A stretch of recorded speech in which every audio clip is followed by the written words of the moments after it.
Okay, well, welcome everyone to this regular meeting of council at 3:30 on June 9th.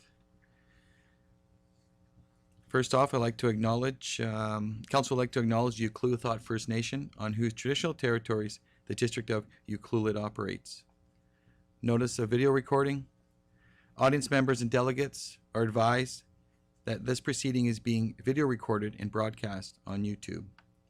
Delegates and meeting participants are also advised that this meeting is being conducted via Zoom, which may store data on foreign servers. Any additions to the agenda? Hearing and seeing none. Looking for approval of the agenda? Moved by Councillor McEwen, second by Councillor Kemps. All in favor? Opposed? Carried. Thank you. Looking for adoption of the minutes from May 26th. Moved by Councillor Hoare, second by Councillor McEwen. Any errors or omissions? Councillor Hoare. On page 7, page 5 of the minutes, but page 7 of the agenda, I believe I moved all of the streamlined temporary outdoor seating ones. So halfway down the page, 2020.104 dot regular. I'm pretty sure I moved that because I think I did them all. Okay. Any objections to that? Okay. No. We'll just anything else? And Councillor McEwen doesn't have anything, so we're good. So we did that one correction. All in favor with that one addition correction? Opposed? Carried. Thank you. Any unfinished business? Hearing and seeing none. Mayor's announcements. I would just like to make a comment, and I just wish to recognize the peaceful anti-racism protest on Sunday by all participants. And secondly, I wish to extend our community's condolences to Chantel Moore's family from the Toloquiet.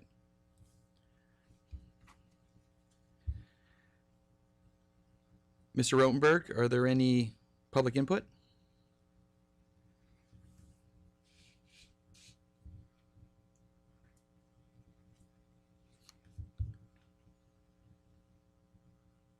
One moment. No worries. There's no public input at this point. Okay, thank you.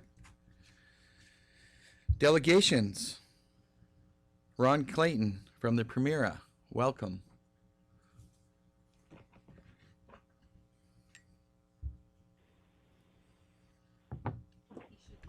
Thank you, Mayor and Council. This is Ron.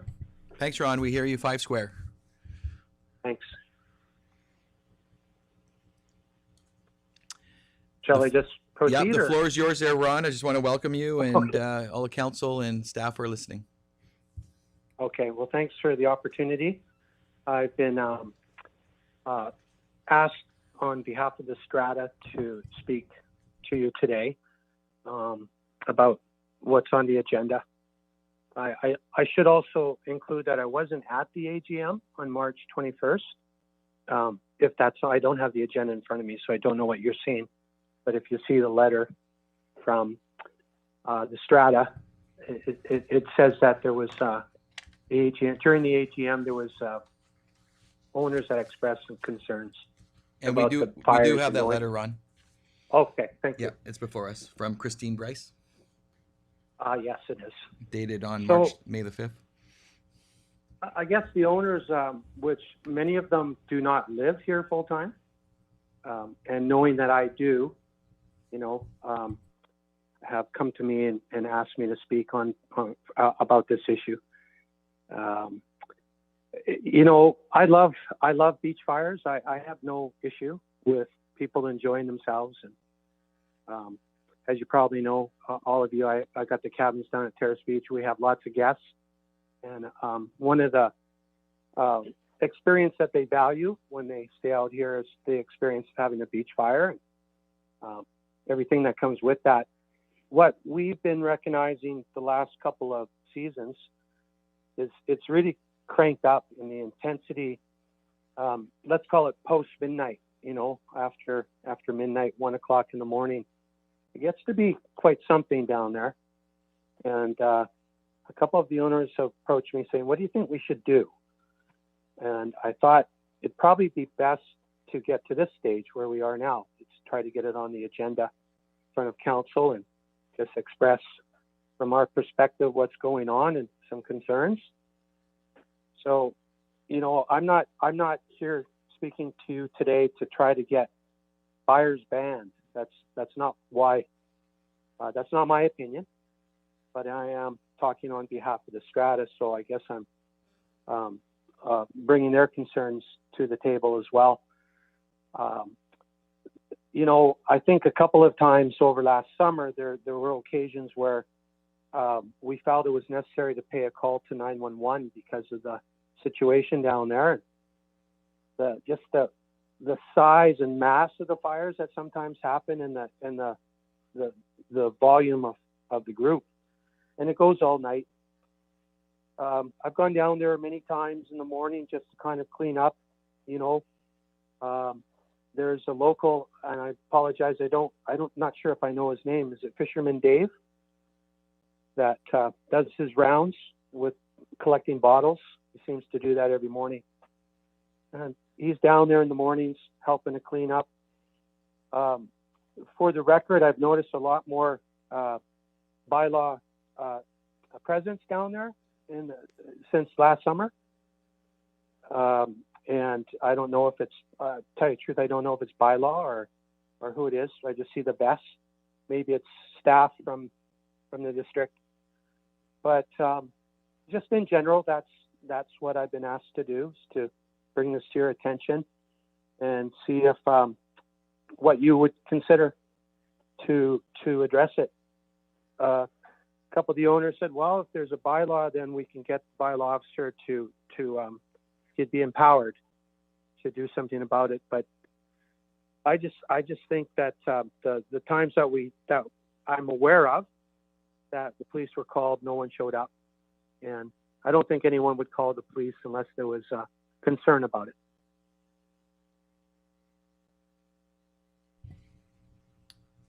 Okay. So are you noticing the last? It's really loud. I'm really loud. The last 90 days that the activities coming up, or is it just that the strata owners are trying to be proactive prior to the summer coming here and hoping that the activities slow down a little bit down there?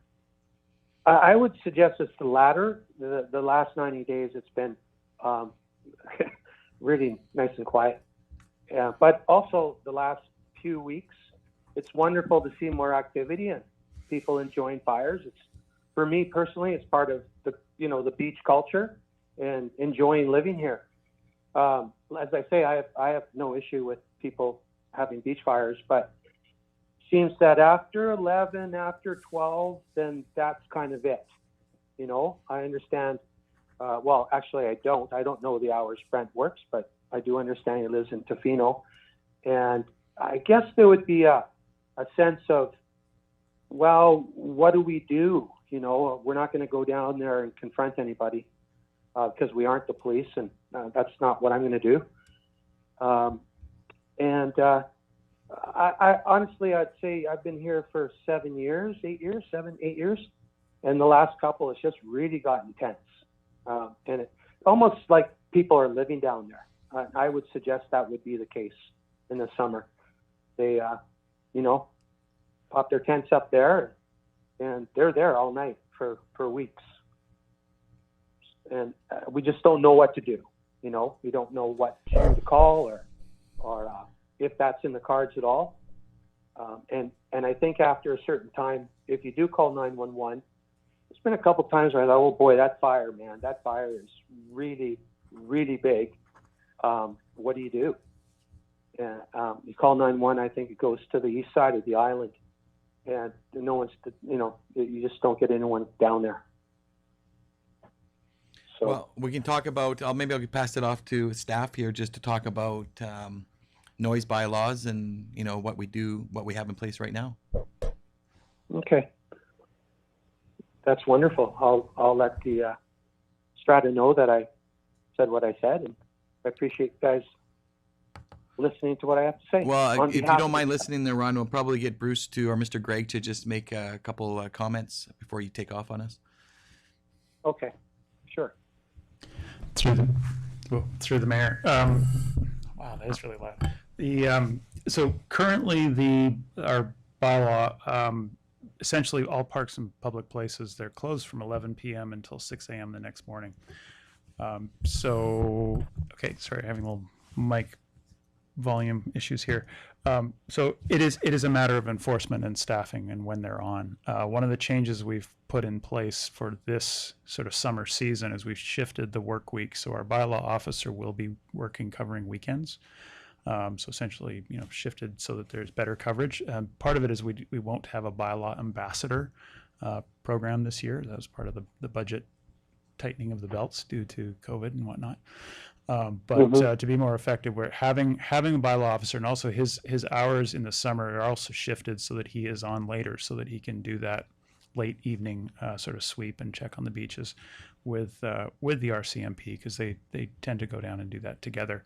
I think when it goes on very late in the evenings, because I know there were some issues, particularly last summer when it was 2, 3, 3:30 in the morning, sort of all night parties did happen. At that point, it really is a call to RCMP and a matter of, their staffing and whether they're deployed elsewhere. I know they're not 24/7 manned in the station. So some of those we understand that it's a matter of whether the call actually gets somebody out to go and respond to it. And that may be a question for the RCMP. But so what we've done is we shifted some of the staffing to try and cover those weekends, knowing that this has been an issue in those late night hours. So that is definitely a focus with our limited resources. That's how we're going to approach it at this point. And All Ron, right. and just Thank you, Bruce. a comment. I usually do my monthly lunches with Sergeant Mancini, and I did inquire just regarding, and your letter was before us today, and just back to the RCMP again. I know that when calls at 3 a.m. go to 911, that there is a staff sergeant on at the dispatch, and I think that's Courtney, I want to say. Yes, And and they will, at that time, the staff sergeant will determine whether that warrants a local detachment officer being paged to go there, or do you let them still sleep? So sometimes it's just the roll of the dice. If there in fact is an RCMP member that's on shift that evening, that would answer why you may some of the tenants may have made phone calls and that no one showed up. Not that it wasn't an important call; it's just simply with staffing reasons. But I think that everybody's hearing your concerns, and Mr. Gregg here is in charge of bylaw, that we'll hopefully go down this path of a safe summer and perhaps a bit of monitoring the big beach activities over the next little while. All right. Well, I appreciate that. Thank you, Bruce.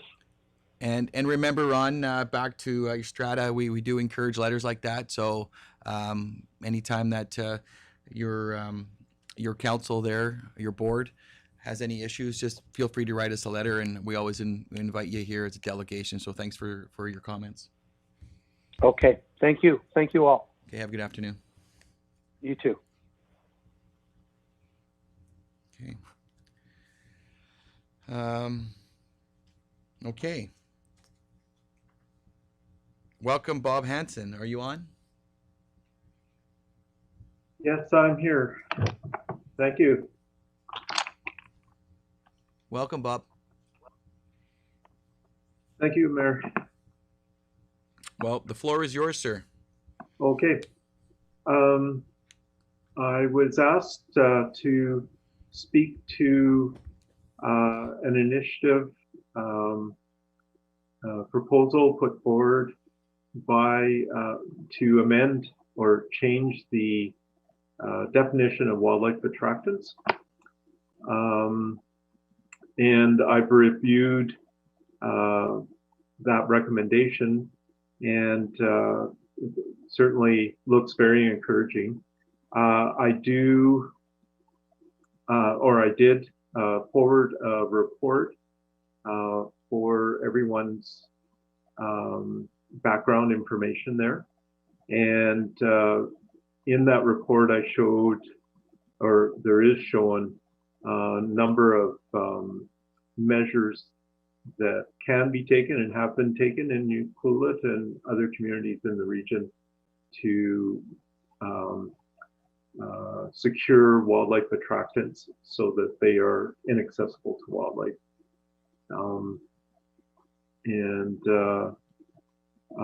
Rather than, given the amount of time that's available, I think the basic approach for preventing conflict with wildlife using things like electric fencing is that it's one of a series of tools that can be used in combination. So in the case of chicken coops, there's been a dramatic increase in interest in having chickens this year. And it's been very encouraging that people have been getting hold of me before they get their chickens or even before they build their coops. So that allows us to work together to design something that's going to be very effective in deterring wildlife and protecting their livestock. So there's a number of design, critical sort of design elements for chickens, including use of hardware cloth that's buried in the ground, and as an initial defense, that's very fine mesh, like 1/4-inch mesh, which is also going to exclude things like mink and even rats and raccoon. And then layering on top of that, the electric fencing. So people have a very secure setup to protect, that can protect the area the chickens are feeding at, as well as their coop at night. And that basic approach can also be used for other livestock. So something could be constructed that would be very effective to protect goats, ducks, beehives, compost, storage areas like storage sheds for livestock feed, those sorts of things. But basically, this recommended change would be awesome in terms of adding to the toolkit and as a means of encouraging residents to take preventative action, as opposed to us trying to deal with the situation after the fact, after it's already a critical situation. So anything that helps on the proactive side is really welcome. And lastly, I'd just say that this year, so far, since the middle of May, it's been a very remarkable year in terms of wolf and cougar activity. Over a 10-day period in Tofino, we had 20 wolf reports within the community, and during that same period, we had 10 cougar reports, all times of day and night. On the bright side of that, we didn't hear of any loss of cats or dogs or livestock. There was a very intensive education campaign, and neighborhoods really got together to spread the word, which was great, and sharing timely current information on a day-to-day basis. And now that's happening for Ucluelet with the pair of wolves that showed up there on Friday and are likely to be around for a while, given that fawns are arriving right now. And the bear season is yet to really kick in. So that's basically all I had to say, but if there were any questions or if there was time for questions, I'd be happy to answer. Perfect. Thanks, Bob. Any questions from any of the councillors? Councillor Hoare? Thanks, Bob, for your report. I noticed the temporary electric fence around the fruit tree. Like, is that something that is used very often? Or like, do we have a number of them that are sort of in our tool belt? So if somebody's got plums coming Yes. right, and we can put one up?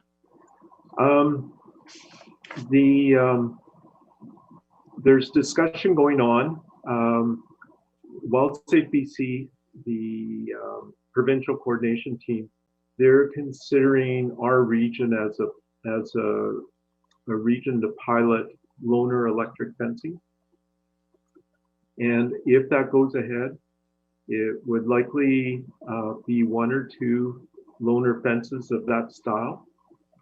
And the idea would be that they would be made available free, would certainly work with people to set it up so it's working properly. And it's basically a short-term stopgap. So the bear's in the tree one night, we get the fence up the next day before it gets too used to that situation and deter the animal. And then it can stay in place for a couple of weeks while the resident considers their option. Either they pick their fruit or they order the same kind of fencing and it's delivered within 2 weeks. I could subsidize half the cost with the subsidy program that I have, or perhaps they remove the tree. Perhaps it's not something that they even want to have. So we're hopeful that that loaner program will go.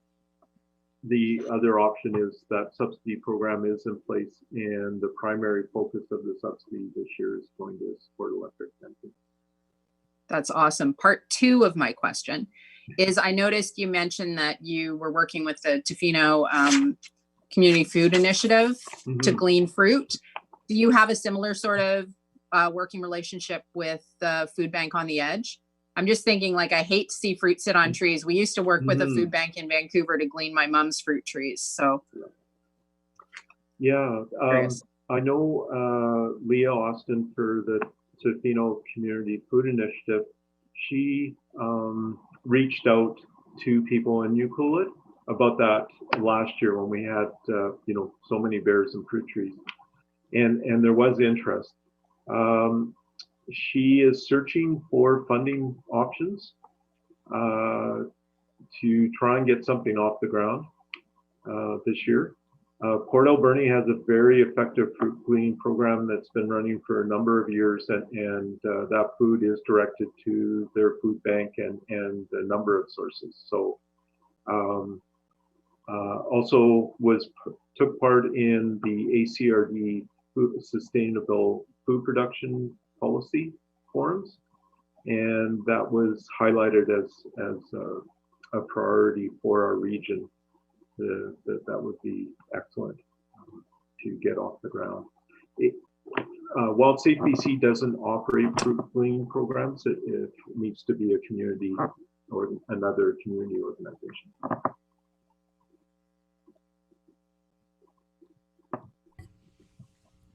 Okay, did I see another hand?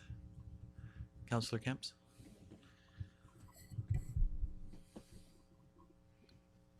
Hi, Bob. Nice to see you. Thank you for your report.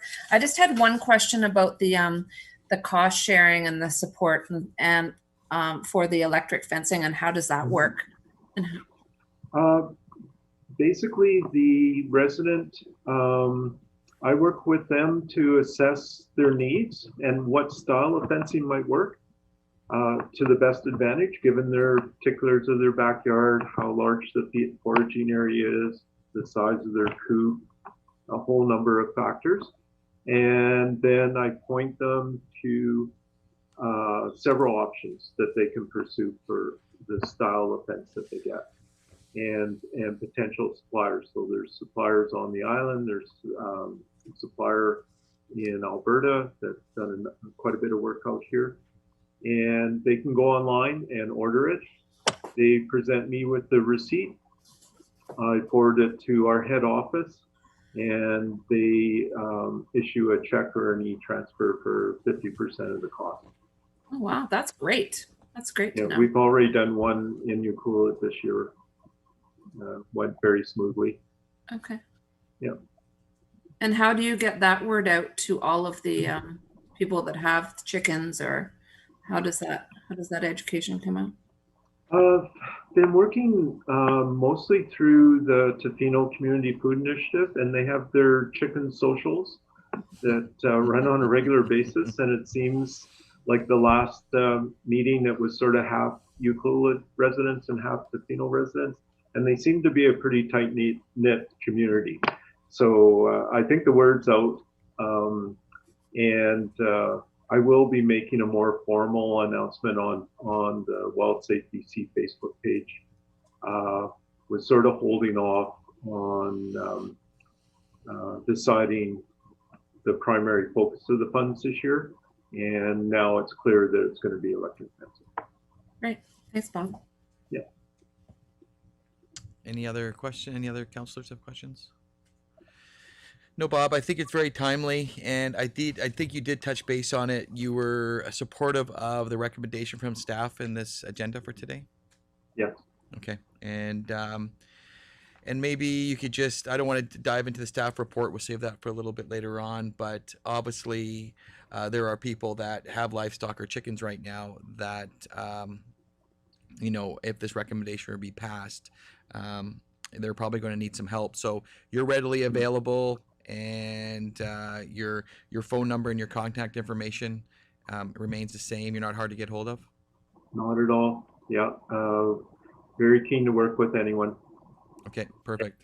And again, Bob, I really appreciate your being accessible, and I know that that going forward, this COVID-19 conversation has definitely made property owners look at their properties, whether it's, you know, composting or chickens. There's even some people that have goats. So definitely putting the onus back onto the homeowner is definitely a key thing. So we'll probably get a lot of use out of you, more than usual this year, and we look forward to seeing you around town. So thanks again, Bob. I look forward to it as well. Thanks, Mayor.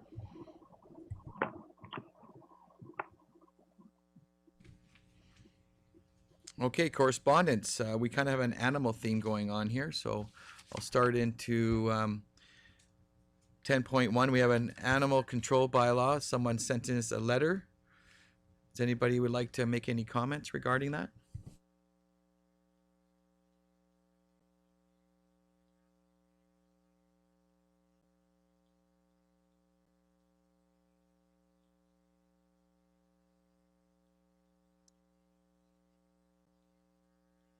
I'll make a comment. Yeah, come on. Let's do something. There you go, Councillor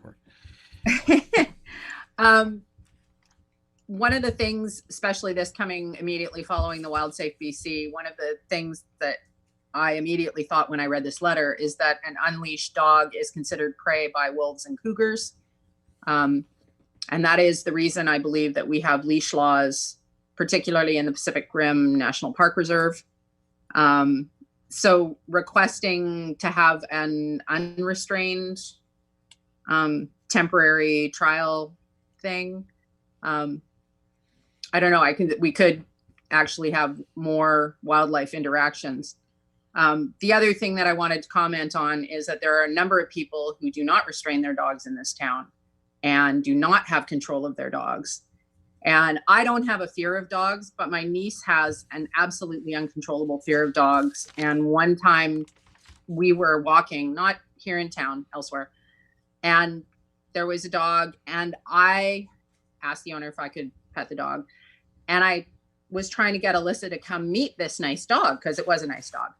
And the dog was really friendly, and the dog just sort of moved forward a little bit, and my niece screamed. And I'm like, if that dog had been unrestrained and the owner hadn't actually had a good hand, and the dog was well behaved, it wasn't that the dog did anything really, it just wanted a harder pet, really. But I think about people like Alyssa and that worries me with unrestrained animals in town. So just wanted to say that. Thank you. Councillor Camps? I want to thank the person that wrote the letter. I think the letter was very well written.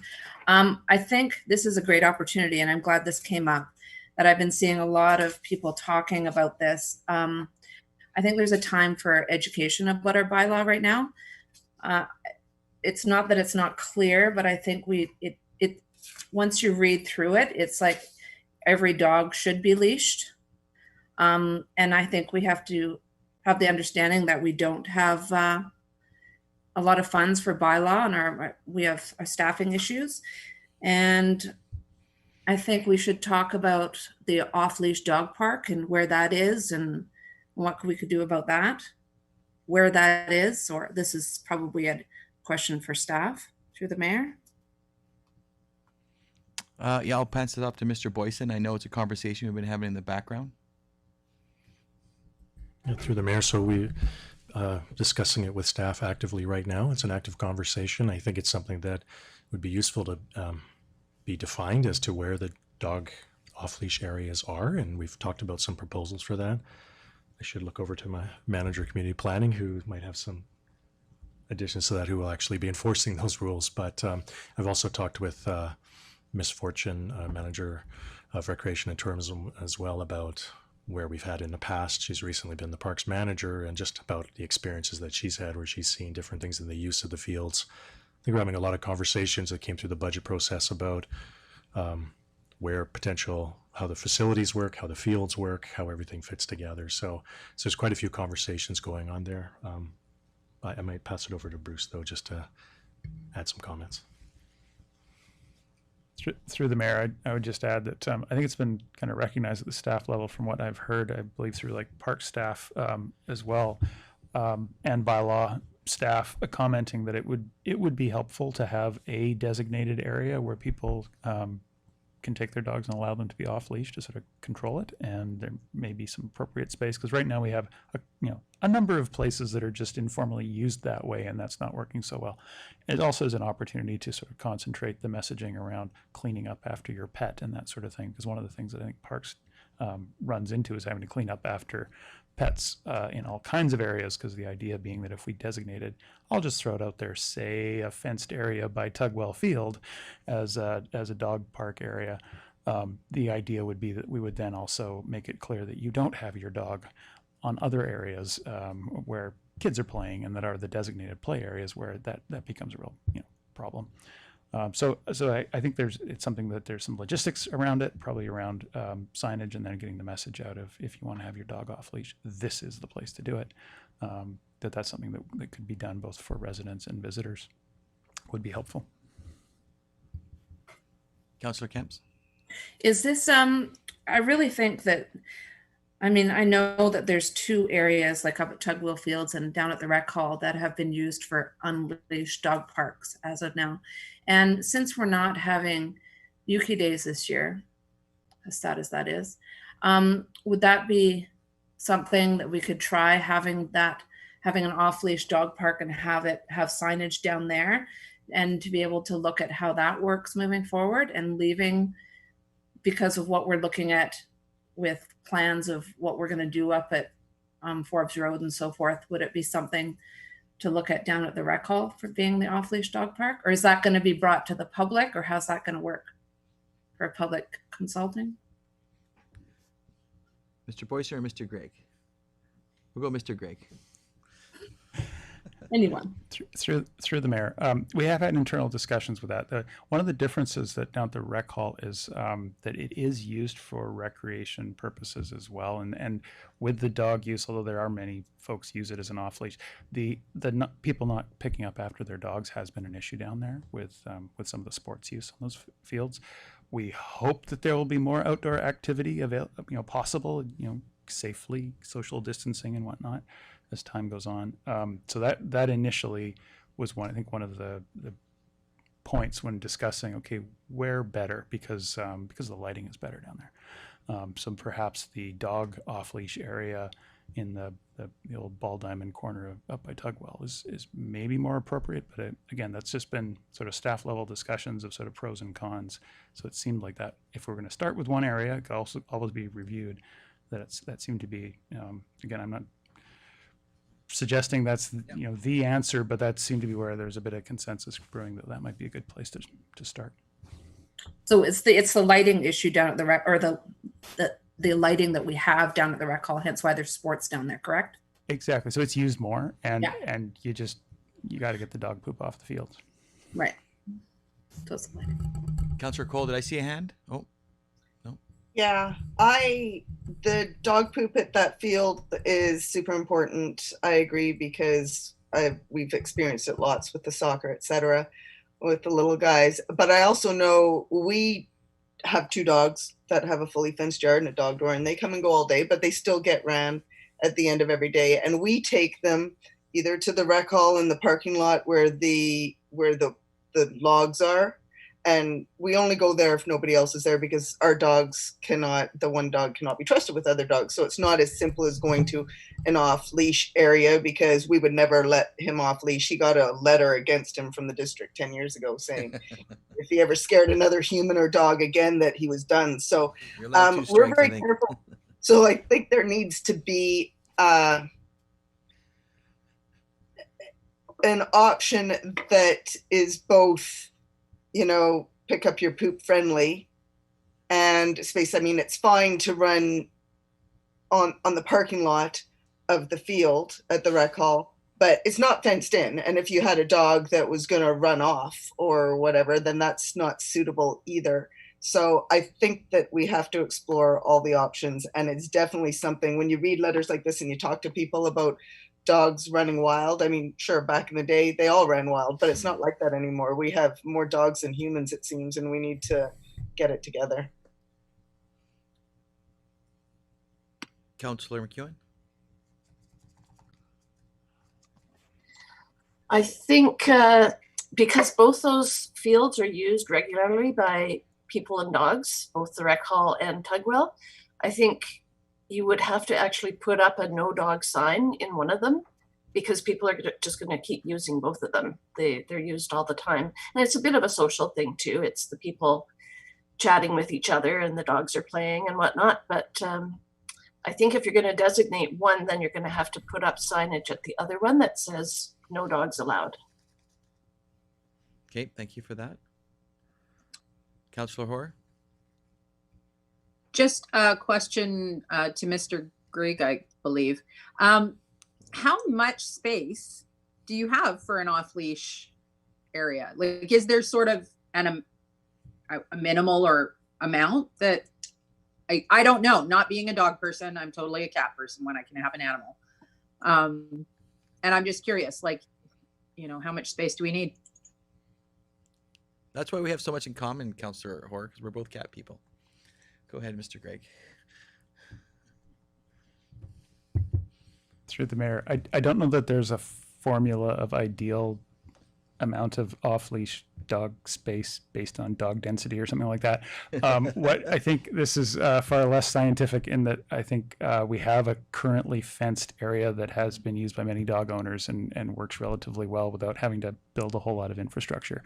That I think we would start there and sort of see. And while I have the microphone here, and I'll sort of digress into a bit of an anecdote. The other day I was riding a bike on a dirt road outside of town and was chased by a German Shepherd and had absolutely no problem with it because the fellow, he'd taken his dog out of town to let him run where there were no people around. I was in off towards Ozard, and I didn't blame the dog. And he's like, yeah, this dog, he chases anything that moves, so he takes his dog outside of town. And that's totally fine. But like in town, that dog would be a problem if he was off leash, and he was being a very responsible dog owner. I think that is the other thing to remember is that there's other spaces outside of town if you really want to let your dog run, not in the national park, but there are other options there. Councillor Cole? And I think that the larger part, it's the dog park is one thing, but it's actually just people moving around town, not in dog parks, but just as companions walking through town, and some on leashes, some off leashes. There are even people with dogs on leashes who are approaching you and you're like, yeah, my dog's not friendly. And they're like, oh, it's okay, ours is. Well, no, you don't get the whole point that both dogs have to be friendly in order to. So there's a whole etiquette that just seems to be missing or lost or gone by the wayside. And people are commenting to me all the time. And there are some bad dogs in town, and people with bad dogs know their dogs are bad dogs and want to keep them away from other people. So these people with happy dogs need to keep them on a leash, a shorter leash. Councillor Camps.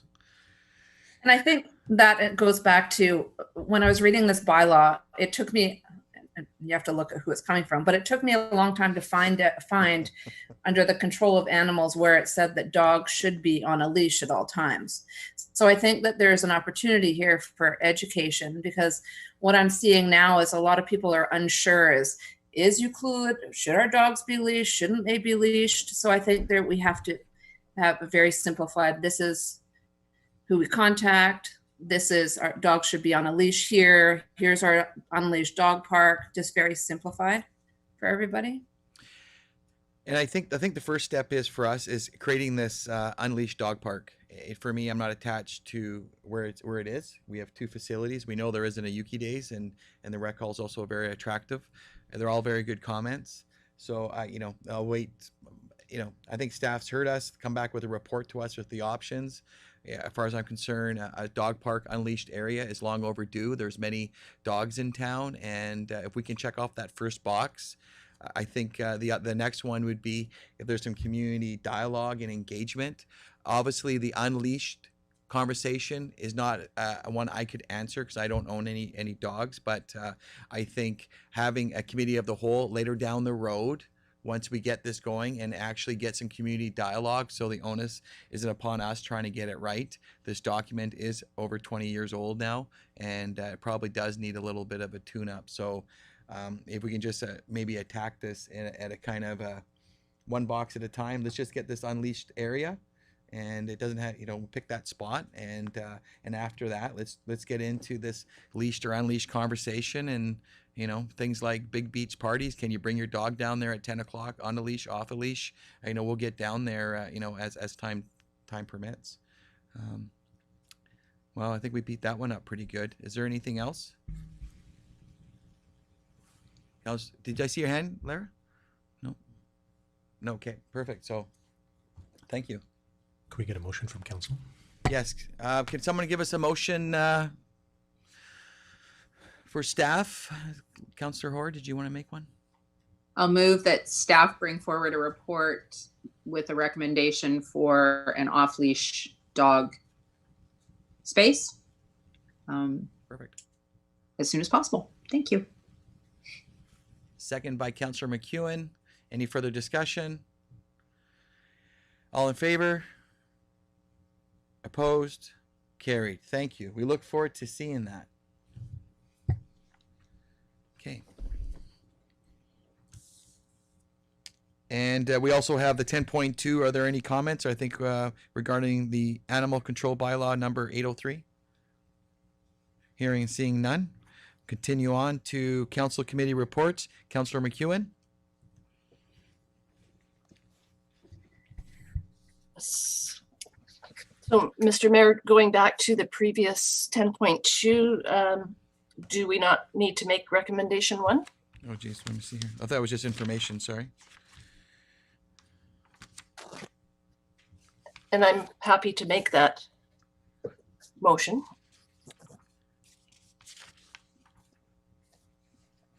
That was simply for information, was it not? 10.2. That's a copy of the current bylaw in force. Just for information, because there certainly was some question of awareness of the bylaw, and we wanted to put it there for council to have it essentially for reference. No motion, so, Councillor McEwen. You may have mistaken it for the 12.1, perhaps.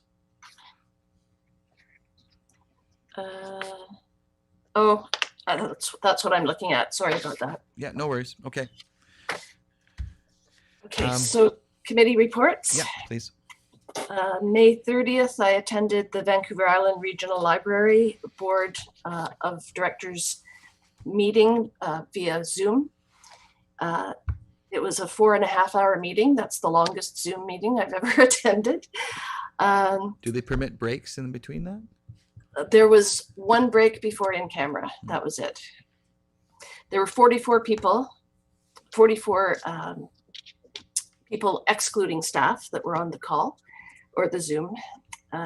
They had to revise their board procedural bylaw to allow virtual meetings because they never have allowed them in the past. So that may be something that will come in handy for some of the more remote board members that live in Haida Gwaii and virtually could attend a meeting as opposed to traveling all the way to Nanaimo 5 times a year. So that's a good thing.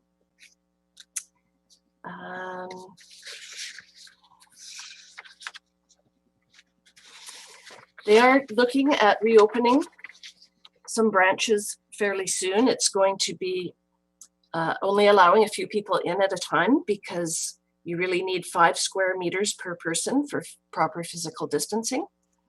And so they are looking at doing that very soon because people are really missing their libraries. And of course, the online books taken out online and audiobooks have increased dramatically over previous years, of course. And tomorrow is the Wild Pacific Trail meeting. And prior to that meeting, one member always sends out a summary of the traffic on all the sections of the trail. So I added some of them up just to see how the numbers look right now. So in May of 2020, the number of people on all sections of the trail came to 15,579. Last year, that number was 52,100, and the year before that was 64,590. So definitely traffic is down. I'm assuming a lot of these people are locals that are walking the trail just to get some exercise. So the downside of that is, of course, the donation boxes are quite empty. So the Trail Society is looking forward to a time when more visitors can be back here walking the beautiful trail. That's it for my report. Thank you for that. Any questions for Councillor McEwen? No. Councillor Kemps? I just want to say that I love my Libby app through the library. I think it's amazing. Use it all the time. What is that? You could take out books from the library and download them, and then all of a sudden they get taken back and you don't get charged. You're never forgetting to bring your library book back. It's great. What is the app? It's called Libby. Hmm. Write that down. It's really good. So for the last couple of weeks, I've been taking part in the weekly recovery task force meetings. We've been focusing a lot on mental health and how that is affecting people. Last week, I met with Cheryl McClay. She is Ministry of Forestry, Lands, Resources, and Rural Development. And there's a lot of funding and grant money starting to come our way. So we just want to plan out what grants we're going to apply for and what we're going to apply for. So I just always love that, talking back and forth with her and getting ideas and throwing ideas out for the chamber and the municipality. And then last week, I joined the first meeting for the Coastal Communities Food Sustainable Group, and it was a policy forum. And our own Bruce Gregg did a little presentation, which was really great. Unfortunately, I missed the last two last week, unfortunately, because I had other stuff that came up.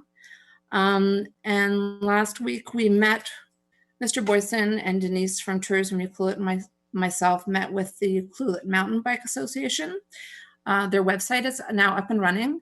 They're now looking for members, and yeah, they've been doing a great job how they've been progressing. So I'm really happy to see them progress and looking forward to their progress. And I've been attending the British Columbia Economic Development Association and the Vancouver Island Economic Development Association meetings weekly. We've been talking a lot about social procurement and how to support our communities more. And on Sunday, I was honored to participate in the Black Lives and Indigenous Lives Matter rally. It was a very peaceful rally. I was really unsure about whether I should go or not, just because at first it looked like it was kind of against the RCMP, but it was a very well-run rally, and because we all understand the challenges RCMP have, and we've been very lucky. So I'm really excited to do this Indigenous awareness training coming up for us. I think it's very timely, so I'm looking forward to that. Thank you. Okay, any questions for Councillor Kemps? Councillor Hoare. I concur with Councillor Kemp's. It was a very well-run march. I was there as well. Kudos to the young people who organized it. They did very well. And it was powerful to be a part of that group. And I agree. I'm looking forward to that Indigenous awareness training. Just all the words stolen out of my mouth by the two previous councillors, because I have the Wild Pacific Trail Society meeting tomorrow night too, and I was looking at the numbers, and Marilyn beat me to it. So I don't have much to say, but I am going to point out something that I just wanted to make everybody aware of if they hadn't seen. There was an article in the paper about an app called On This Spot.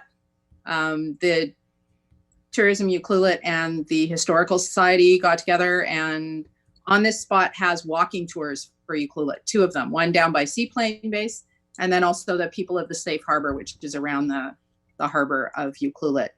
And just, it's really kind of a fun little app to play around with. I put it on my phone, and I didn't actually have to do the walk to do it, but it would be a nice little thing for visitors, because it's got the historical photographs of the different areas as it walks you around town. So I just recommend it for everybody. And when I put my other hat on, construction is back up and running at the co-op, so bear with us.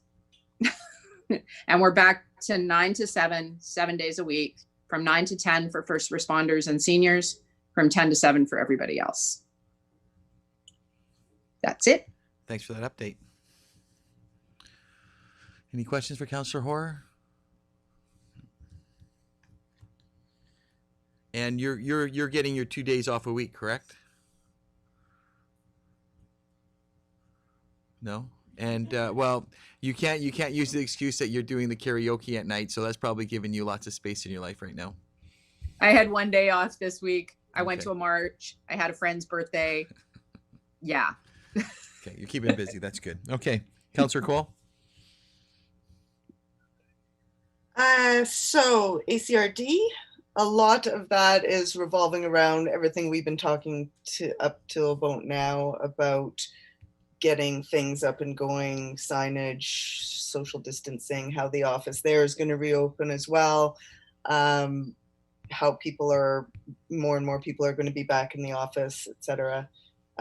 Sort of just the popular conversations about the reopening and initiating of the new normal for the next few months. The CBT had their AGM. That was last week. And although I'm the alternate for Jeff and Jeff was there, I popped in anyways. I'm so proud of all of them. Lots of the way that they have tweaked a lot of things, even with grants and everything that's up and coming to accommodate some of what the way things are now as opposed to how they were 3 months ago is really admirable. And a lot of it is pretty leading edge. The West Coast Committee, there was quite a bit of conversation about our transportation, upcoming bus route and everything. And I did have some questions about they're considering it being municipally operated out of Tofino. And I think I brought that to the attention of Mr. Boyson and your worship with regards to just if we had been approached about that and sort of what that is. And I think the conclusion is that if they were looking for a ready-made, turnkey ability on a building for housing and maintenance and basically for the operation to be run out of, Tofino has that in place because of the bus lines they've already been operating out of the area. So I'm not sure what else to say about that or where that is. It was said that they had looked into it when they had been out here a few months back. So I don't know if we want to extend or inquire any further about where that is going, or I can report back after I hear the next little phase or step. And then the Coastal Family Resource Coalition, regular meeting, and then our spinoff from that is the harm reduction working group, which we've been meeting twice as often. But going into the summer months, where normally we would have a hiatus from these meetings, this we've decided to continue on with at least a monthly meeting throughout the summer months, because things are really starting to pick up on the mental health front and the substance abuse front. And I can concur those two things are definitely playing through as far as the ambulance service goes, and some of our emergency services. So we're starting to run, and although the streets aren't crowded, it certainly feels as though things are beginning to pick up to our regular summer type call volume. So yeah, I think that's about it. Any questions for Councillor Hoare? Just on that last point, Councillor Cole, what kind of difference in call volume is there between like summer and winter? So typically in the months that are October through March, we see how would you put it? So a quarter of our calls would take place then, and 3/4 of it would take place over the next 6 months. But you can look at the 4 months, usually June, July, August, September. We see twice the call volume that we would see in the other months, in the shoulder months and in the lower season. And they're usually a different kind of call volume.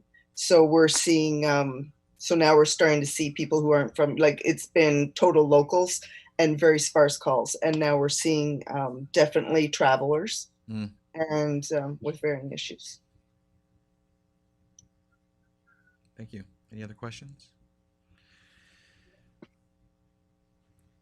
Transit, obviously something very important pre-post COVID-19. Are outside of trying to find a facility to operate, does everything appear to be still on track for early 2021? Yeah, so right now they've said that they still plan on, there's going to be a slight delay because of the few months that have been lost, but everything else is status quo. Okay, perfect.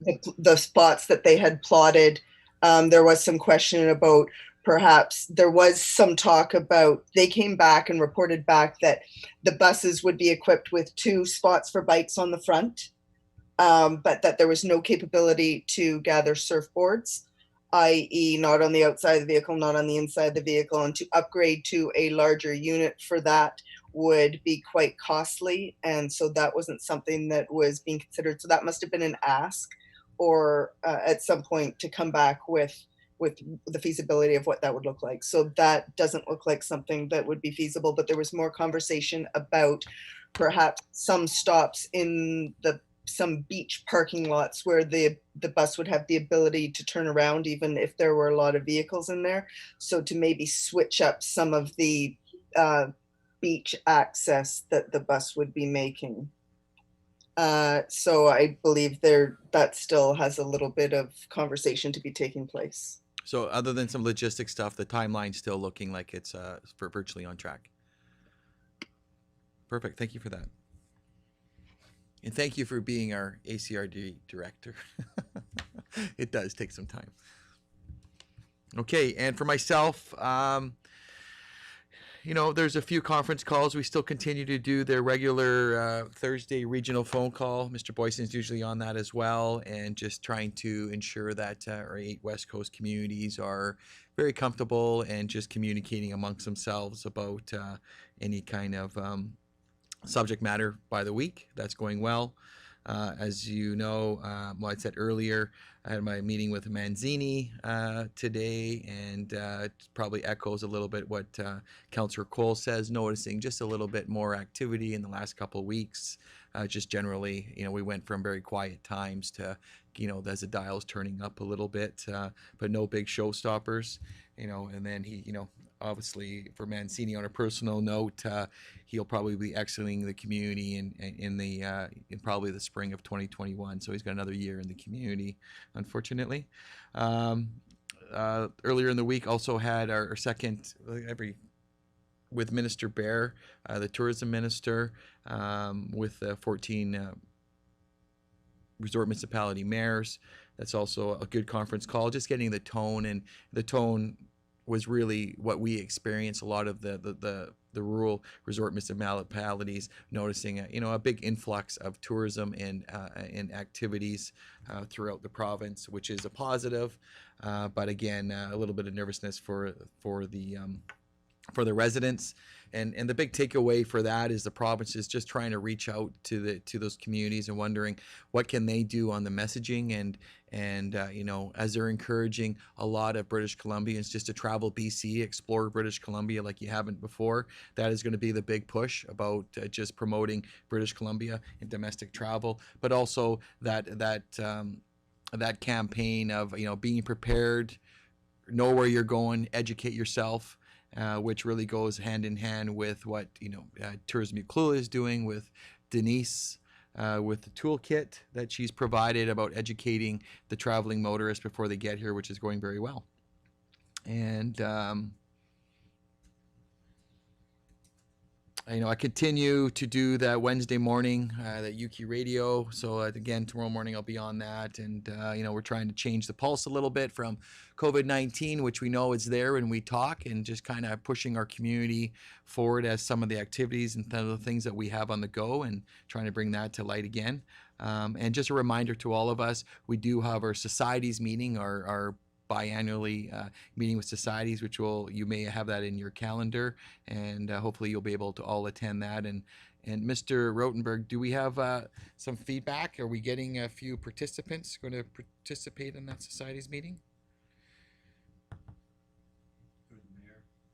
Yeah, we have had some RSVPs already. Okay. And we assume that most of the societies will attend. Perfect. And they'll be attending by Zoom.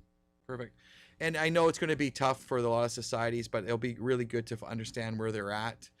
Things have probably changed for a lot of them. So if there's any subject matter that you would like to bring up individually, just make sure you maybe reach out to myself or Mr. Boyson, because Mr. Boyson is going to be putting together a little bit of a slideshow just to bring up some of the things the community has done, whether it's COVID related or not, or just community related. So if there's something that you would like to dive into, just reach out to Mr. Boyson and we'll get that onto that slide.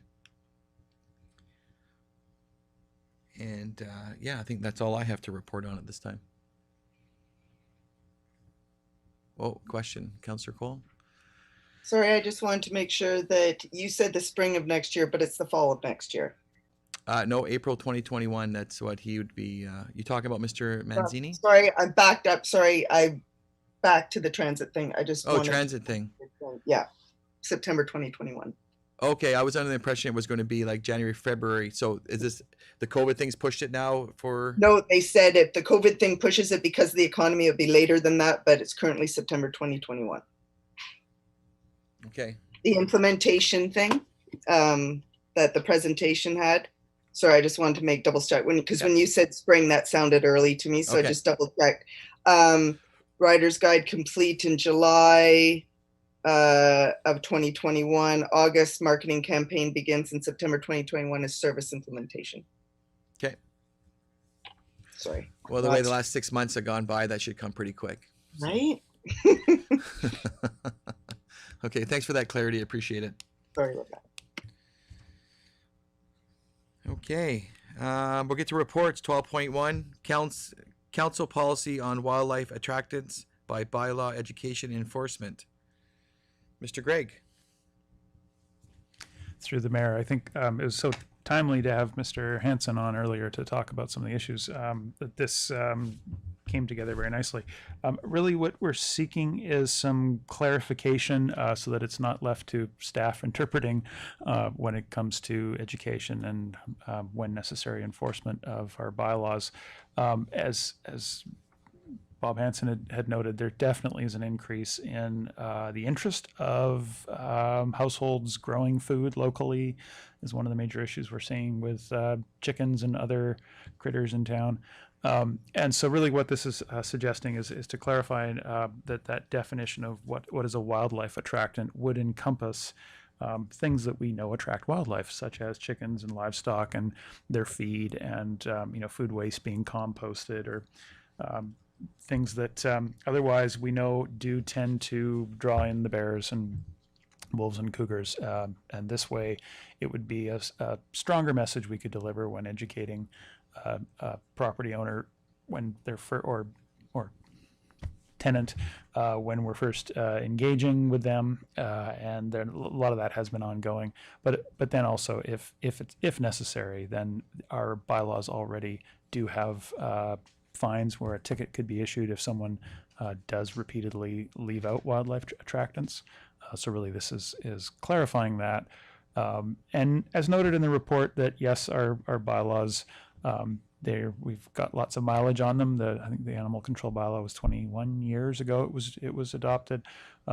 We have done in all departments a gap analysis on bylaws and policies, and there are some updates that need to be done. It's a matter of time and priorities. But at this point, this would be a tool that we could put in staff's hand immediately that would help, we feel, with some of the education and enforcement efforts going on. Beyond that, I just see if there's any questions from council. Any questions from the councillors? Hearing, seeing none. Okay, I just have a couple. It is very timely, and I appreciate Mr. Gregg that you jumped on this. And I guess the question I have, if the recommendation is passed, which I'm supportive of, those property owners that are currently already have livestock and chickens, etc., will there be a time limit that they will need to have a electrified fence on? Through the mayor, there wasn't a fixed time limit that staff had anticipated. If council wished that could be stated, or certainly. Really, I think there are a number of properties that our bylaw services have already been in discussion with and are aware of, and so this would as noted in the report, most people, when they're aware of what the regulations are, want to comply and will do so willingly. So it's a matter of having that conversation and understanding, what is the time and availability of getting a fence up and whatnot. That's generally something that staff and inviting Wild Safe BC to be part of that is part of what our bylaw staff have been doing in the past. And I can't speak to the timing of how quickly they come out and help with putting up fencing and that sort of thing, but I understand it's a matter of days or weeks, really. Bob does he seems very keen to find new customers, so which is good. They are keen. Okay. We'll call that quiet. There is a recommendation here. If someone would like to take that on, Councillor Hoare. I move that council confirm that for the purpose of bylaw education and enforcement, the following are deemed to be included in the definition of wildlife attractants in the district of Ucluelet, unless secured in a building or an enclosure surrounded by an appropriate electric fence. A, chickens and other poultry. B, livestock. C, animal feed. D, compost piles and bins unless specifically designed and constructed to be bear-proof, except the composting of grass clippings, leaves, and branches. E, beehives. And F, unpicked, ripe, or fallen tree fruit. Second by Councillor McEwen. Any further discussion? All in favor? Opposed? Carried. Thank you very much. And thank you, planning staff, for putting that together so quickly. 12.2, I'm going to excuse myself for having interest in a couple of neighboring properties there, and I'm going to pass it off to Councillor Kemps.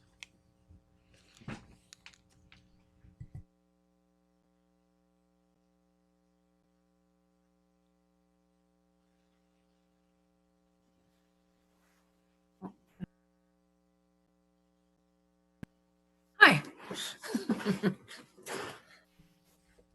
Totally forgot that I was acting mayor, actually, to be honest. Okay, so bringing up subject S219, covenant modification for 2108 Peninsula Road. Does anyone have any? We'll probably bring this to staff for comment. Mr. Gregg? Certainly. Thank you, Acting Mayor. This is really, it's a request to modify or replace a covenant on the property for essentially defining what will be the appropriate setback from the watercourse.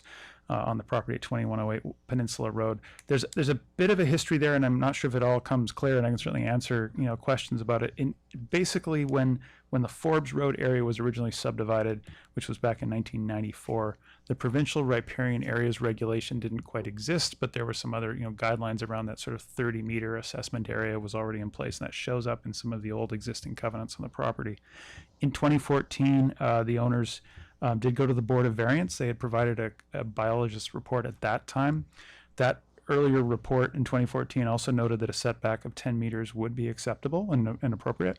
The owner was not asking for 10 meters at that time because they thought they could work with 15 meters. And essentially the current request, they do have a new biologist report, which has looked in even further detail and again sort of reaffirmed that 10-meter stream protection and enhancement area, or the SPIA as they call it, is the 10-meter zone is sort of the setback that they should stick to. So that's what's being proposed. And the intersection between the covenant and our zoning bylaw, because our zoning bylaw says a setback of 30 meters from water courses, and that's that unless there is a covenant registered on the title that specifies something else, and that was intended that once you have had a biologist look at what should be the setback based on the stream habitat there, and then those recommendations are registered in a covenant, well then that becomes the setback, if you will. So I can appreciate there may be some lack of clarity in that sort of interplay between a bylaw and a covenant, but essentially what's being requested is that now that they've had a biologist look at it in detail, that they would like to define that clearly as a 10-meter setback from the stream. And that would be what we're recommending, subject to that they would register a covenant that really commits the property owner to follow all of the recommendations of the biologist, which are quite detailed. Maybe I'll leave it there and see if there are any questions. Thank you, Mr. Gregg. Is there any questions from council?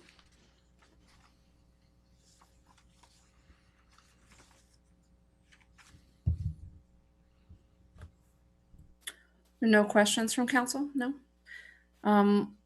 Would anyone like to move the recommendation in front of us? Councillor McEwen? Thank you, Madam Mayor. I will move recommendation 1, that council approve replacement of the section 219 restricted covenant EH51473 to allow a building to be built within 10 meters of a water course on lot 22, district lot 284, Clayoquot District Plan VIP 76147 in brackets 2108 Peninsula Road, subject to compliance with all the recommendations of the biophysical assessment prepared by Current Environmental dated January 10th, 2020. Thank you. Do we have a seconder? Councillor Horton? And all in favor? And any discussion? I think I was supposed to do that first. Any further discussion? No? Thank you.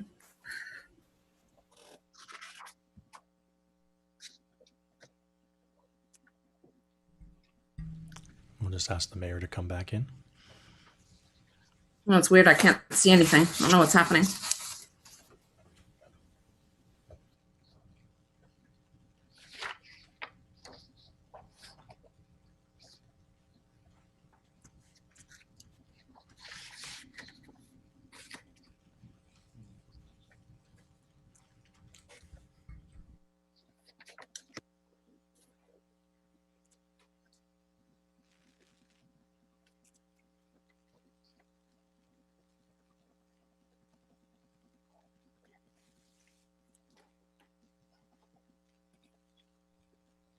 Okay. Thank you, Councillor Kemps. 12.3 Quarterly Projects Update, Q1 2020. Thank you, Mr. Mayor. So I'll speak quickly to this. So typically we've provide council, as is the tradition, to provide a quarterly updates, financial status update each quarter, and also a project tracking update with the COVID revised budget. We are asking the finance department will provide a Q1 and Q2 combined this summer. So, but we with the projects that were approved by council in the revised budget, I thought it'd be good timing to put together a quick update for council to see where we're headed. So we'll count this as our Q1 project update. So just quickly, I think our appendices might have been flipped around. So, but both of the tables are there. And so they summarize all the projects that have been approved by council and the estimated budgets. One of the requests from council last year was to include the current budgets and the status of the project. So we've included that row now in the column. These numbers are generally up to date and generally the best estimate some of the time. The work that you've seen, for example, at the Bay Street sewer line, a lot of work's been done very recently, but all that billing has not been processed yet. So, so there's some items like that sometimes. If there's any questions about it, please let me know. We've also updated the strategic plan tracker as well. I believe all of our strategic plan items for council's term is now in here. Although I've put dates on them, there might be a couple of others, small ones, but these are the majority of the strategic plan actions for council is in this table now. So, and some of them are addressed in the actions that we've got in our the other table. So I've referenced those back, but it's just some way of tracking all the things that we've got going on in town. And we have tender going out. Just went out actually for the Cedar Road parking lot for that work to be done, and we're already getting interest in bids for that. So yeah, we have projects moving forward across town despite COVID. We had quite a stutter there, but we're rolling again. So if you have any questions about the projects listed here or anything in the strategic plan tracker, I'd be happy to answer them. Any questions from any councillors? Hearing, seeing none. Yeah, just to thank you for the added those two columns there for the estimated and money spent. It's always nice to have that visual. I don't have any questions either, so thank you for that update.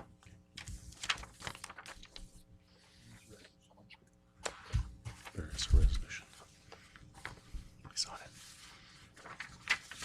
There is a recommendation here, if someone could move that.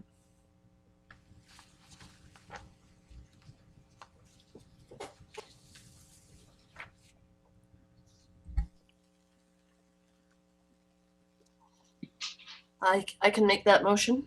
Thank you. That council receives this Q1 2020 update on the progress of budgeted staff projects. Second by Councillor Cole. Any further discussion? All in favor? Opposed? Carried. Thank you.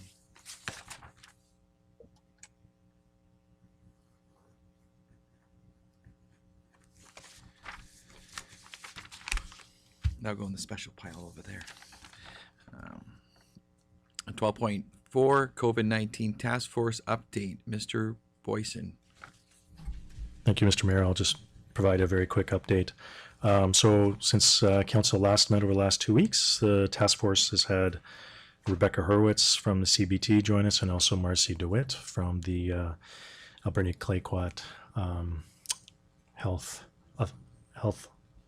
Advisory. Yes. So they it was great to have them join us. And one of the items that's popped up that Councillor Kemp's touched on is something we've included in our response plan and recovery plan is the mountain biking discussion. The topic is a real opportunity, we think, there for off-peak season development for visitors, and that can benefit our economy. So I know between Councillor Kemp's and Denise from Tourism Ucluelet and myself, we're all looking out for opportunities. I think there's some exciting chances there for us to support the Ucluelet Mountain Biking Association.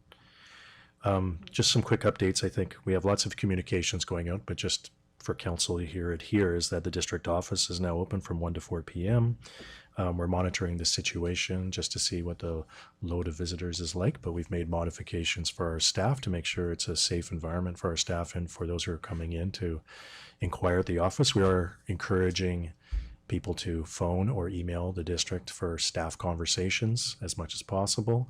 We primarily want to be able to process payments, and if there's generally though, we'll be asking people to send emails or phone calls if they need to talk to staff directly, have some conversations. So playgrounds officially reopened last week as well. That was following Island Health providing us with that they were approved that, and that was for all across the island now. The playgrounds are starting to open up. The Ucluelet liquor license, the liquor license approvals that we discussed with you 2 weeks ago moved very quickly thanks to the work of our planning department. And so now some of our restaurants have already received approval from the liquor department. And so you'll see them having, Pluvio, for example, has the spot that they had planned. They already have seating there. We're serving this week. So I think quite a few of them have received that approval from the liquor board. So it was great to see that all happen. And then also you'll see around town that our public spaces have been starting to open up at Zoe's and also at the chamber office for picnic tables, which are just about ready to be pulled out to those locations, and new line painting and everything. So it's made some adjustments in town to be able to adjust to things. Those public areas will be available soon. And segments of the national park, Pacific Rim National Park, were opened last week as well. So they're gradually going to be opening up, and you'll see more people coming into town as well that way. So, and generally our COVID monitors that have been working on the weekends have just noticed the same thing everybody else has, is gradual increase in activity, but no major issues to report. And it looks like a lot of people are following the rules and listening to what we're telling them. So our messaging has been great. And the tourism Ucluelet messaging was excellent. It was really a great collaborative effort from everybody from the chamber, the task force, and across the community. I think there's going to be some information about it in the Times Colonist this week. We're going to be sharing it out on Thursday as well to make sure that it gets out to everybody in the community as well. I think a lot of the information's out there, but just to make sure one more time, it's that messaging is, I think, a really consistent path forward for how we want to move forward. So if there's any questions about how the district is moving forward, or the EOC is moving forward with our COVID response, I'm happy to answer those. Any questions of Councillor McEwen? Thank you. Through the mayor to staff, I heard through the grapevine that the community center may be doing a soft opening in the middle of this month. Is that right? Through the mayor, that's correct. Yeah, so it's gradually starting to open. So Ms. Fortune's team has been prepping the building and getting things set up for a gradual opening, so that you'll start to see some news coming out about when those rooms will be available and the timing of it. There's already some internal meetings for staff have been in there, but we'll be able to have it a little more open to the public over the coming weeks as we roll forward in June. Oh, sorry, Councillor Cole. With the task force, is there a portion of that is concentrating on, again, what a secondary shutdown steps and procedure would look like should we face that early in the fall with a second wave once we hit flu season again? Through the mayor, so that is something that has come up there in the scenarios. We've discussed it, but primarily those discussions have been fleshed out a lot more in our EOC discussions.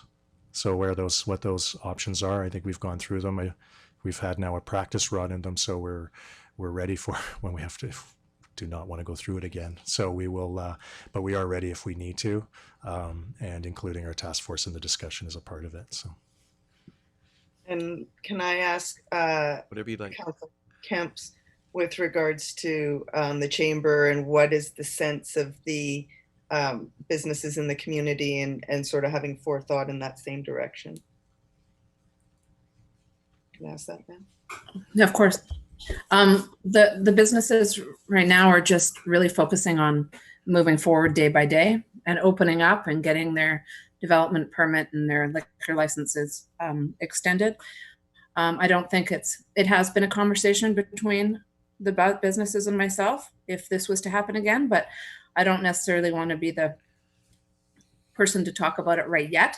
I mean, I'm sure it has been on our minds and we bring it up once in a while, but I think if we work through it through the task force and the EOC, I think I just want to focus really on the happy part of getting our businesses up and running again right now, to be honest. And obviously, Councillor Cole, that's obviously a conversation you have with the other hat at work that you're probably talking about already. Yeah, it is. It's quite a topic that, just like we said, we can't just focus on COVID. We have to know that the rest of the world is still, and tsunamis are still out there, and all these other things are still happening in the world.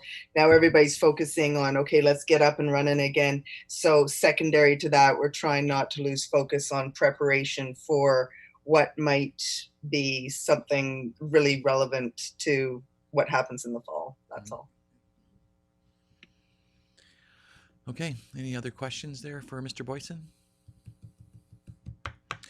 It's great, and it's great for the task force to talk about something like the what'd you name that biking group again? Oomba, like Uber, Oomba. Yeah, what I like about the Oomba the group, they're very well organized, and it would be great to see that rolling a little bit. They've been working with Barclay Community Forest Board, have they not? Yeah, so that's great.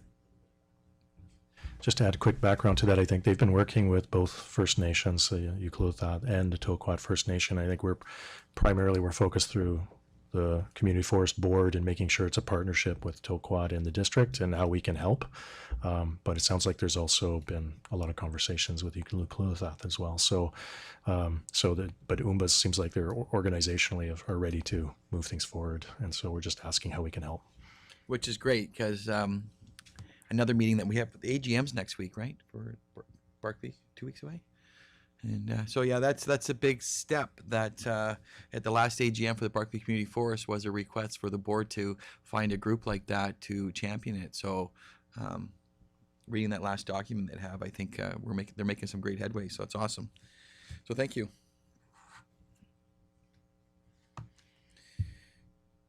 .5 Resolution Tracker, May 2020. Any questions from any of the councillors? Other than the first one, Councillor McEwen?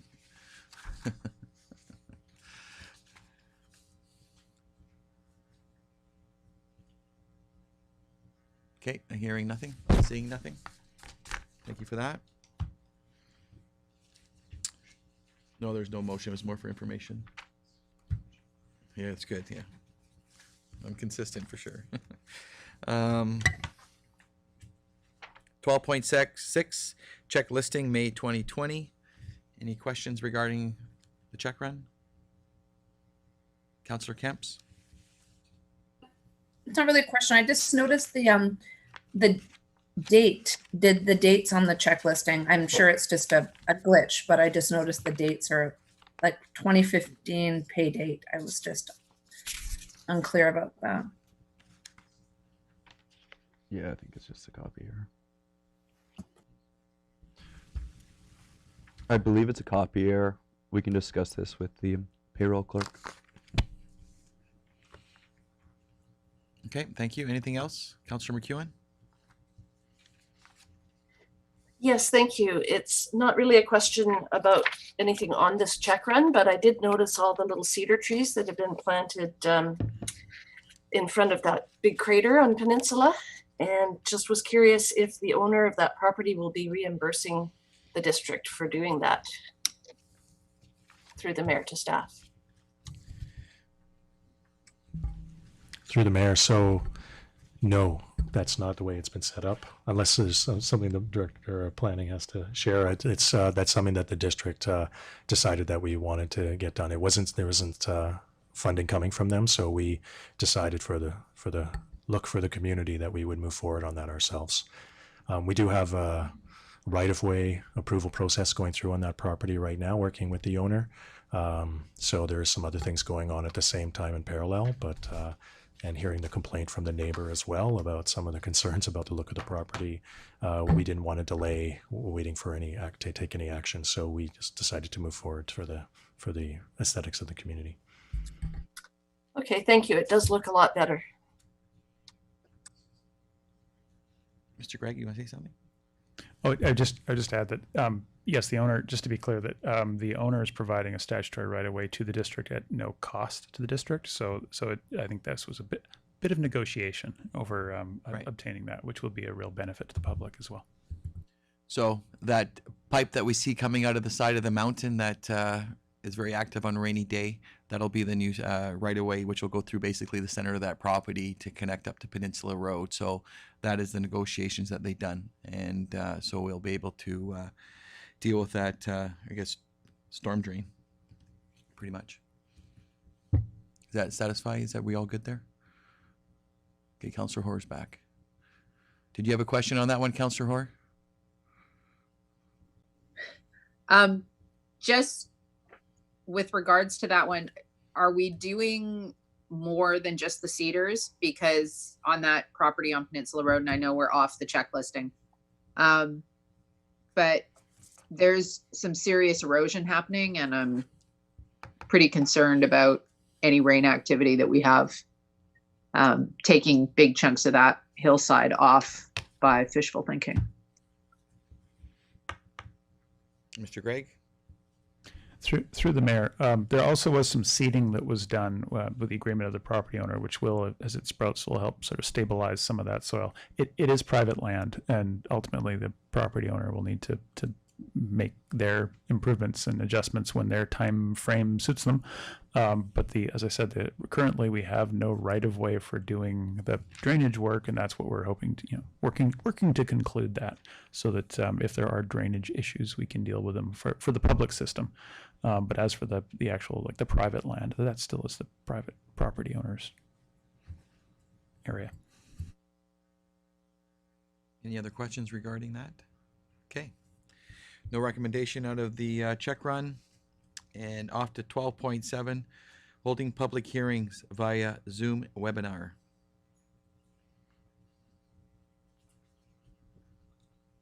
Through the mayor. At the most basic level, there was a ministerial order. It was passed some time ago now, called M139. It allows for public hearings to be held in a new way by a Zoom or other communication mechanism. This isn't something that's afforded for in our procedure bylaw, but because M139 overrides our procedure bylaw and makes specific allowances for local government to continue to do business in an era where COVID-19 is an issue, we can have these webinar-based or Zoom webinar-based public hearings. Our general recommendation at this point is going to be to do these public hearings via Zoom webinar rather than a combined public hearing. Other jurisdictions, much larger jurisdictions, have elected to do in-person / Zoom webinar. To do that, you need to ensure that physical distancing is possible, and to do that, you need increased staff. That would be someone at the door saying, listen, we can't have any more people in the room at this point because we've either reached our capacity in terms of physical distancing or the capacity in terms of the ministerial order that prohibits gatherings of more than 50 persons. The other thing we'd have to do if we decided to go for this hybrid model of in-person / Zoom is we'd have to allow those people who could not attend in the room another space to watch what happens. And then they would have to be allowed to come in and make their statement either from this room or from another room. So we'd basically have to create another facility that's an overflow area. The IT requirements there are significant, and there'd be significant expenses associated with it. If we were to go along this path of webinar-based public hearings, we'd be allowing correspondence to come in right until the very beginning of the meeting, which would then be passed off to council members or read directly into the record. We would also be, so we'd be doing that. Okay, and then we'd also be allowing people to participate by Zoom webinar. And as I'm sure you all know at this point, you can participate in the Zoom webinar by computer, by tablet, or by cell phone. We also would not be the only community who's doing it this way. There are other communities like Port Coquitlam that have taken this exact approach, and with some success. So it's a simpler approach. I think it's an approach that will allow us to engage a large subset of the electorate, and I think it's an approach that will work. So our basic recommendation is that we go by way of Zoom webinar, and that if we go in that direction, we receive correspondence very, very late, So right until the beginning of the meeting itself. And I'm open to any questions, should council members have any. Any questions for Mr. Rotenberg? Councillor Cole? So, not exactly on the Zoom webinar public hearing things, but now to interject with the question if anybody else has any inkling of when we will be steering towards having our meeting unzoomed. I've been listening to hear in the different phases and stages, and I just don't know if I missed it or if there's no inkling out there yet at all. My understanding is at this time, physical distancing continues to be recommended. There are challenges with this particular room. I'm looking around right now and I'm looking at dots, and the dots allow for appropriate distancing, and I see 1, 2, 6 dots total in the room. The other challenge here is because we are doing this meeting at least partially by Zoom, we need everyone to be amplified. So at least for the foreseeable future, and of course this is entirely within council's prerogative, I think our recommendation within the foreseeable future would be to continue along this pathway, conducting these meetings by way of Zoom. Did you have a follow-up, Councillor Cole? No. Okay, Councillor Kemps? To the mayor, to Mr. Rotenberg, is there if someone was not going to have doesn't have a computer or a tablet or a phone, would they be willing or able to come into the council chambers to participate in the public hearing, or is there still that option? So generally, council chambers has been closed by council to the public at this point. So you'd have to make a motion to change that, and then we'd have to set up some system where we regulate the number of persons who come and go. So in that case, if one person was allowed, I think we would have to make that allowance for any person. Of course, members of the public who do not have access to a phone can still drop off correspondence before council meetings. And obvious, or not before council meetings, but before public hearings, and that would form part of the public record and would be received by council. So I think that's the direction that we would go in this case. But of course, this is entirely within council's prerogative, and we're looking for direction here.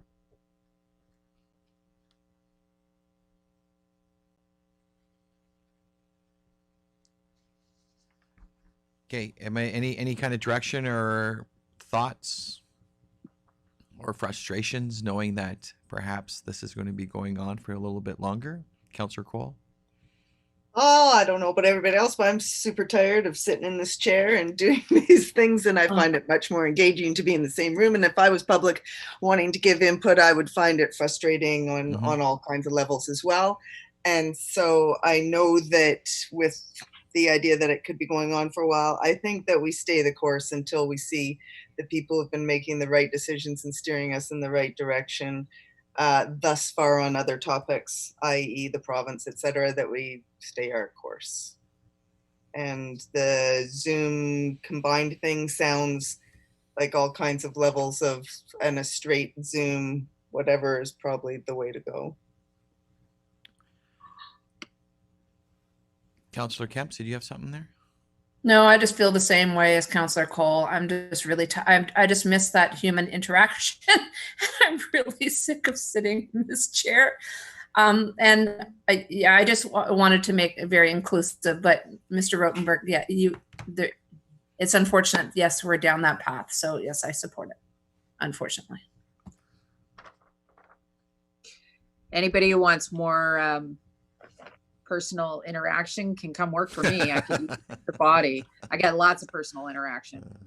I just don't get the physical distance. So I agree. I miss actually the interaction of us being in chambers and people, but in this state that we're in, we need to stay the course. So I will move that council direct staff to conduct public hearings via Zoom webinar. Second by Councillor Cole. Any further discussion? All in favor? Opposed? Carried. Thank you very much. Any other business? Hearing and seeing none. Question period. Mr. Rotenberg, any questions? Yes, two questions have come in. One from Cherie Huco. Sorry for the pronunciation. Sherry. Dear Mayor and Council, thank you for putting up signage regarding COVID immediately to protect our town by informing locals and visitors of social distancing rules. Thank you to Mayor Noel for addressing our community on the radio regarding the danger of COVID with allowing dogs to run up to other dogs and owners having to break the distancing rules to grab their dog, especially as tourists will be coming from outside of BC soon. When and where will you be putting up signage informing the public of our animal control bylaw, as Councillor Kempson Cole mentioned, to dissuade people from allowing their dogs to run up to other dogs? Also, has the bylaw now been consolidated to require that owners keep dogs leashed? Thank you, Cherie. Member of the Safety Solution Sherry, a member of the Safety Solution for Ucluelet Dogs and Owners Group. Well, Sherry, obviously you're listening, and we want to thank you for that. I think a couple of councillors made a comment that the well-worded letter and hearing. This is a step approach. I believe that we're going to be working towards an unleashed facility, which will be a first big step. And we'll be working with some community dialogue regarding this whole leash and unleash conversation, going down that path. I don't have any direct answers to give you regarding whether things need to be leashed right now, but definitely staff will be looking at the literature and the wording, and I look forward to, after having this unleashed facility for people to use, it will definitely give us the opportunity to dive into that next conversation. Would be, well, how does the community look, and are there additional unleashed perhaps properties or areas for people to use? The signage is signage. There's a lot of signage out there right now, and I think it becomes very blurry. And perhaps, Sherry, the one of the things that we can do is in the information, the toolkit that Tourism Ucluelet is providing to tourists that are coming here, because I think your question also is towards people that are maybe not familiar with the area. Just a friendly reminder regarding some of the housekeeping rules that the district has. So this will go back to the task force. I'm going to put that back to Mr. Boyson, and that the task force can talk about that. And every Thursday, we also do a community bulletin, and we bring up additional, we're always providing more information. So I get a little bit nervous about more signs, because I think we start to look over them, and perhaps, those information bulletins, as well as that there's a 2-page document that the tourists get before coming here. That might be another opportunity just to remind them regarding some of the housekeeping rules regarding pets. How was that answer? Bit winded? Sorry, Sherry. Go ahead. Through the mayor, I could just add one thing. I mean, as when I first arrived here in Ucluelet 3 years ago, it was very obvious there was a lot of off-leash dogs, and the general feeling was that they were under control. I mean, that's what it generally witnessed. But there are issues that have arisen over time, and I think it's part of the council report that we bring. We'll talk about the signage as well. We'll just include that in there. It's a transition for the community as well, from the way that I think that if there's more of these incidents, and I guess I just have to encourage the call bylaw if there's these issues that do come up, and the district will definitely follow up and move forward on that. But for now, we'll bring a council report forward make sure this discussion's really flushed out. Perfect. And again, Sherry, you're listening. The letters are appreciated and encouraged. If you have anything going on in the community, that's a great way to get your council to have that discussion, because a lot of people don't take the initiative to write us a letter, and they save it for the kitchen room table. So thanks again for the letter. There's another letter. It's from Karen Smith. It says, "Dear Mayor and Council, being a part of the Safety Solution for Ucluelet Dogs and Owners Group, we are committed to providing safety for all pets and owners from uncontrollable off-leash dogs. We are targeting the areas to put up signage where people would most likely have their dogs off leash, such as the skate park, near the school trails, certain beaches, residential areas, and sidewalks. We would like to work together with the bylaw officer and the district to implement strategies to spread awareness most effectively and authorize the best places to put signage that will not be taken down by district workers. Is this something that the district could assist with? We would like to see this happen by July. If this is not possible, our group would be happy to work with the district to make this happen. Sincerely, Karen Smith. Okay, well, Karen, I would encourage you not to put up your own signs. I think we just answered the question to Sherry that it's an active file for us, and our Parks and Rec department, planning, and the rest of it, putting up your own signs in the district, I think it defeats the purpose. I think that there's more action to be had by working through Parks and Rec, and just give us a little bit of latitude here that we're hearing dog conversation. This is the first time it's really come to the forefront for this council for a number of years, and I think let's just we'll work together. And again, keep your comments and letters coming in, and thank you. Is there another one? That's all the questions for now. Did you want to comment on that? I think we're good. Okay, we're adjourned, and thank you to all. Have yourself a good afternoon or good evening.